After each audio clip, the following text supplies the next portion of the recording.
Hello tout le monde, c'est Nat, j'espère que vous allez bien. Alors je suis ravie de vous accueillir pour cette vidéo qui est un petit peu spéciale parce que avec Hugues, nous avons décidé, Hugues de la chaîne Saint-Cide, je pense que vous le connaissez de toute façon, c'est un de mes amis, voilà, très cher à mon cœur, c'est quelqu'un que j'aime énormément, que j'apprécie beaucoup et qui fait partie de ma vie privée, hein, puisque nous sommes devenus amis au fil du temps. Voilà, et donc on a décidé d'organiser ce vlog qui est très particulier, qui nous tenait beaucoup à cœur, puisqu'il y a quelques semaines, nous avons appris une bien triste nouvelle.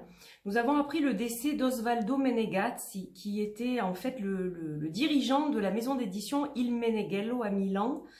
Alors c'est un homme, c'était un homme, j'ai encore du mal à dire c'était, parce que bon...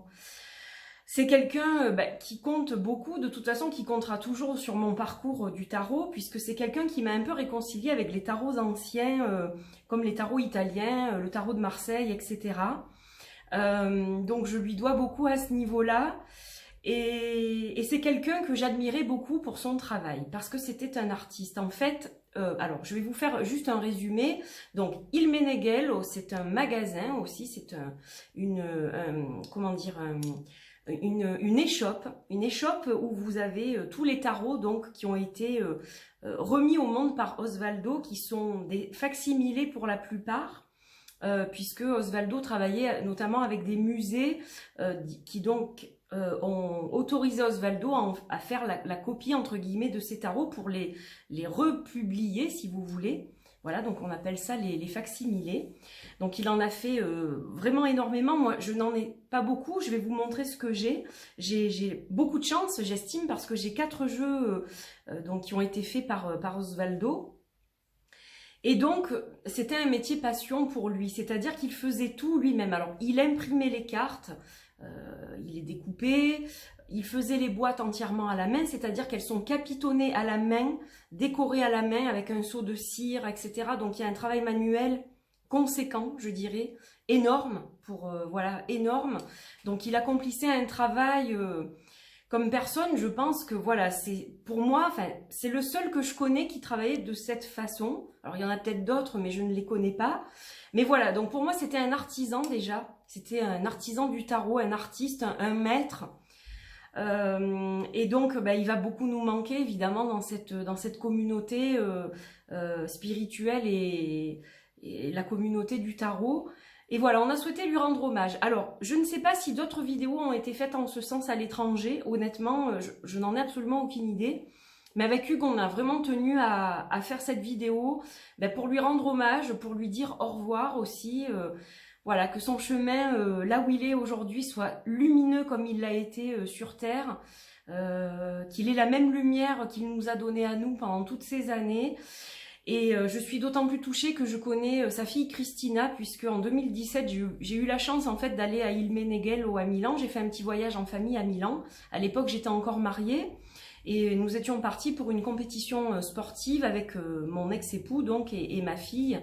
Et je ne savais pas en fait que la boutique allait fermer pour réouvrir ailleurs. Donc du coup, moi, je les ai rendus fous, je me souviens, mon mari et ma fille, en leur disant je veux absolument aller voir Il Meneghello en arrivant à Milan, je veux y aller, je veux y aller. C'était mon obsession. Donc du coup, nous sommes allés à la boutique et là, porte close, il déménage, mais il n'y avait pas d'adresse, il n'y avait rien. Donc j'ai fait tout le voisinage jusqu'à trouver un petit bar où le gars était hyper sympa. Alors il parlait qu'italien, donc bon, moi je le comprends, mais je le parle moins. Je le parle plus du tout pratiquement. Au profit de l'anglais, je l'avais laissé un peu tomber, l'italien. Et donc du coup, c'est vrai que bon, heureusement que je le comprends, parce qu'il parlait assez vite, etc. Et donc, je lui demande où est parti Osvaldo, parce que Osvaldo était connu dans tout le quartier. Et il me dit, en italien, que je dois aller, je m'en souviendrai toute ma vie, Corso Porto Ticinese. Il m'a répété ça 10 fois pour bien que je l'intègre dans ma tête. Et donc, du coup, j'ai dit, ok, c'est bon, j'ai bien compris, Corso Porto Ticinese, ok, ça va. Et donc, nous voilà partis pour le fameux...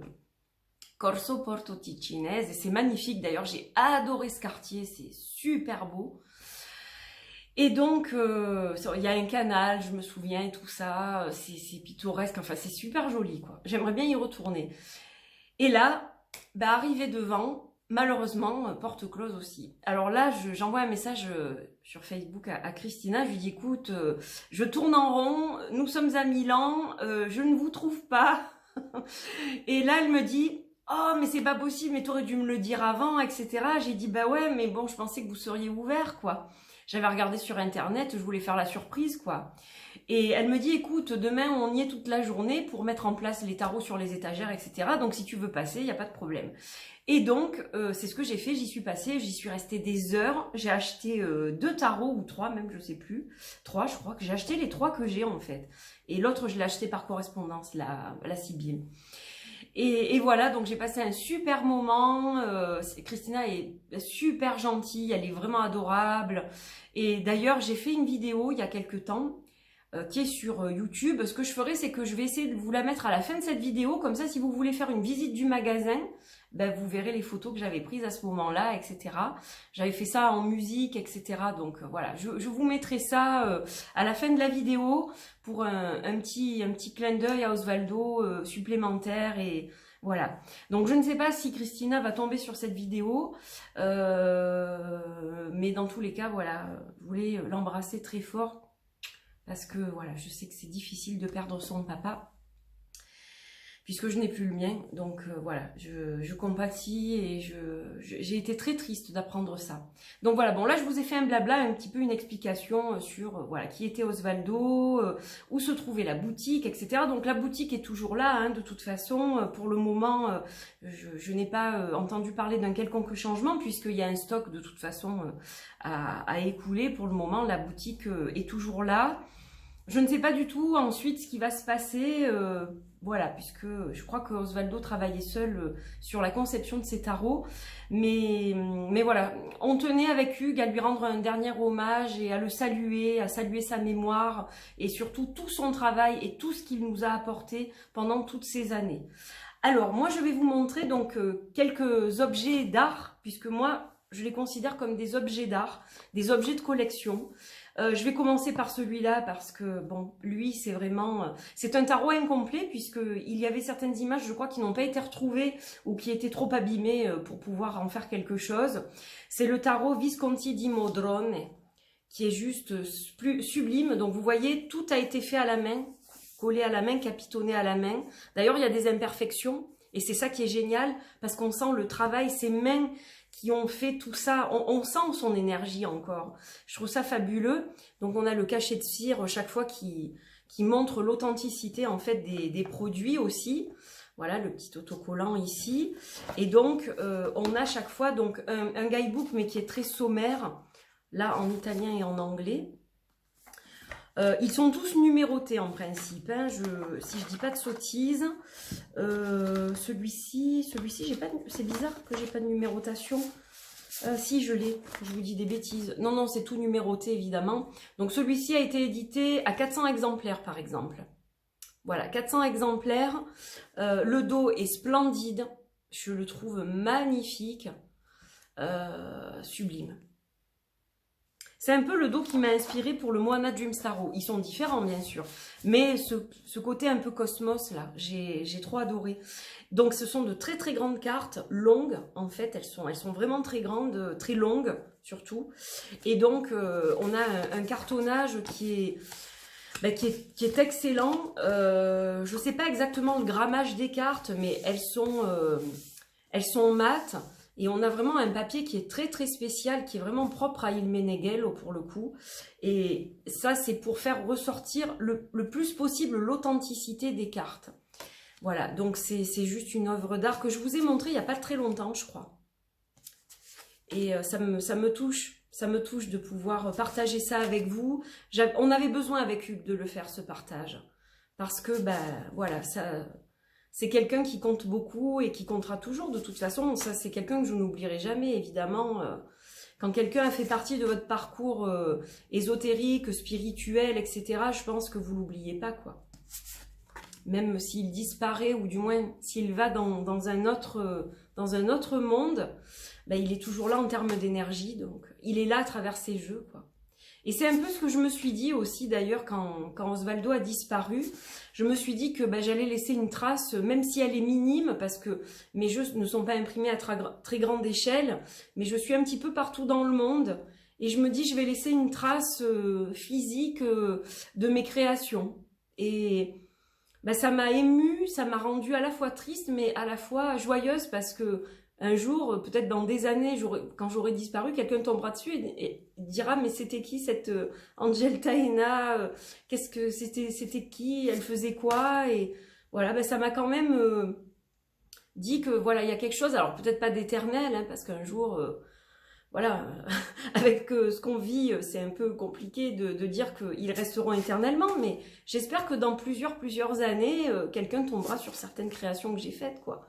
Voilà, c'est ça aussi, ça nous permet d'être un peu là encore, même si on n'y est plus physiquement. Donc je trouve ça merveilleux quelque part.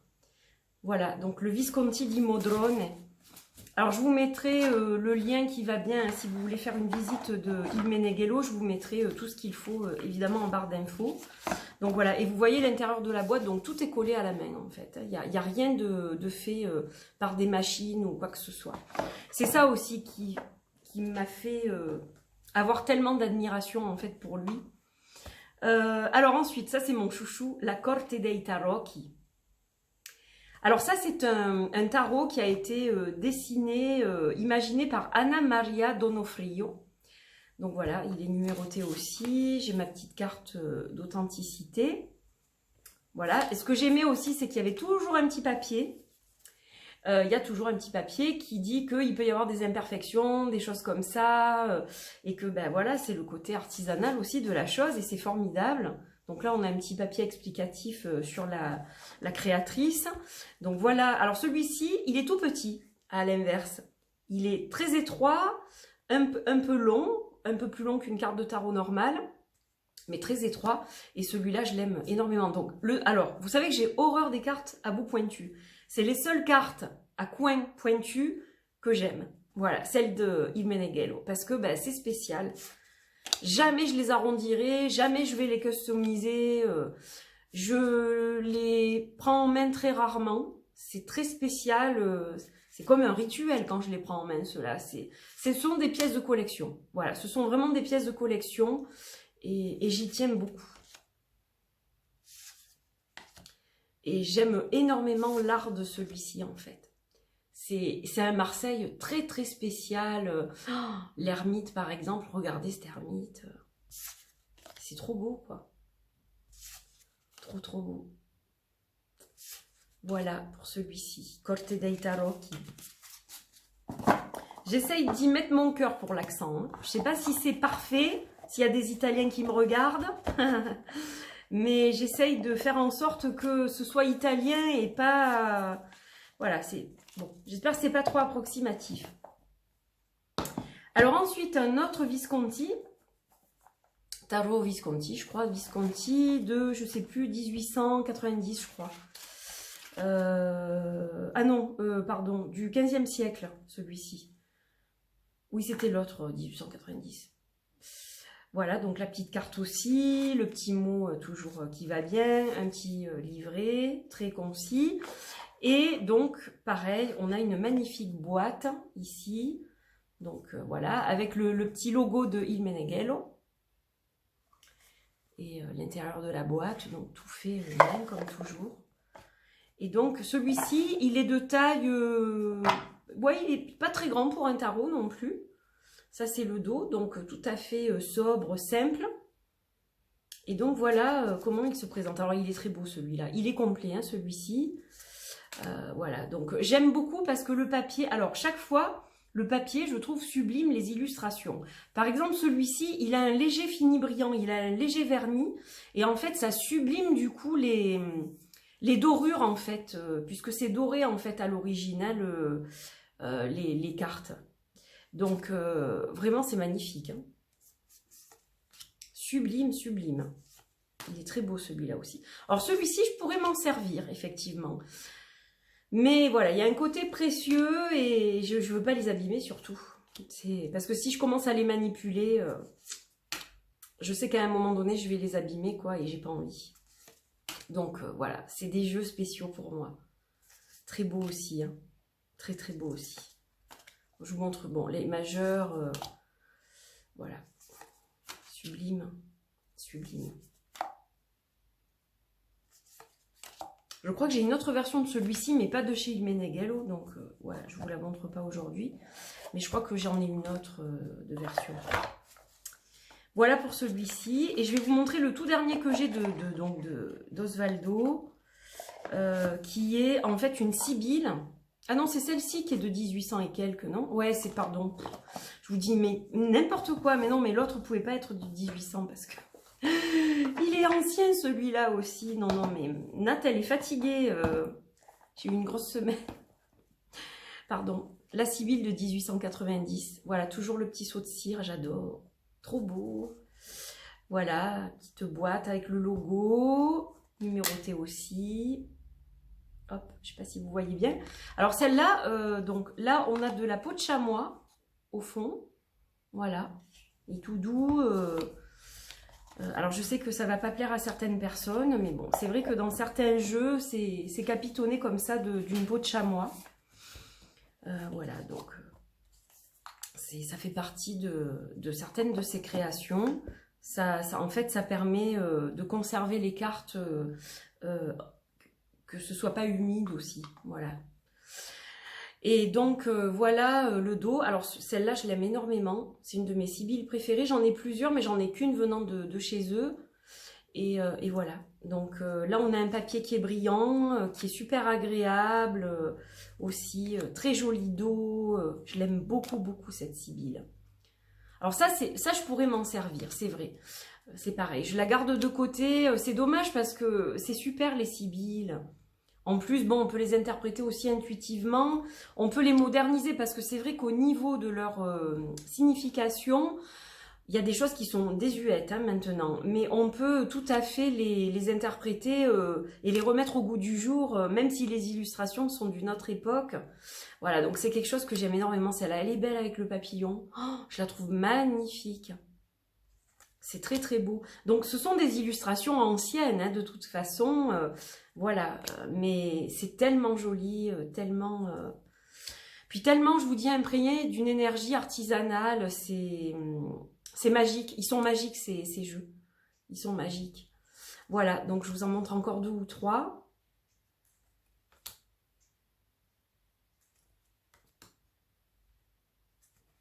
Voilà pour la Sibylle. C'est joli. Les couleurs sont belles aussi. Voilà mes amis, donc c'était notre modeste hommage à Osvaldo Menegazzi, disparu trop tôt, hein, de toute façon. Voilà, c'est triste, il est parti fin 2021, mais il restera toujours dans nos cœurs, ça c'est une certitude, avec ses beaux jeux, il sera toujours avec nous de toute façon. Voilà, donc j'espère que ce petit vlog vous a fait plaisir, ça vous a permis de découvrir ou redécouvrir des pièces d'art. Hein, pour moi, c'est des œuvres d'art, hein, en plus d'être des tarots ou la Sibylle. C'est vraiment tellement spécial ce qu'il a fait que voilà. J'avais envie de lui rendre hommage et à sa fille aussi qui s'investit énormément dans cette entreprise, dans cette maison d'édition. Voilà, donc écoutez, on va lui dire au revoir et bonne route à Osvaldo et puis voilà, à bientôt dans une autre vie. Prenez soin de vous, je vous fais des bisous, je vous dis à très vite pour d'autres vidéos et puis je vous laisse visiter la boutique Il Meneghello à Milan, Corso di Porto Ticinese, si un jour vous y allez. Voilà, donc plein de beaux souvenirs pour moi qui resteront gravés dans mon cœur et dans ma mémoire jusqu'au bout. Je vous fais des bisous. À bientôt. Bye bye et merci à Hugues d'avoir fait ce vlog avec moi aussi. Je t'embrasse très très fort mon ami. Bisous. Bye bye.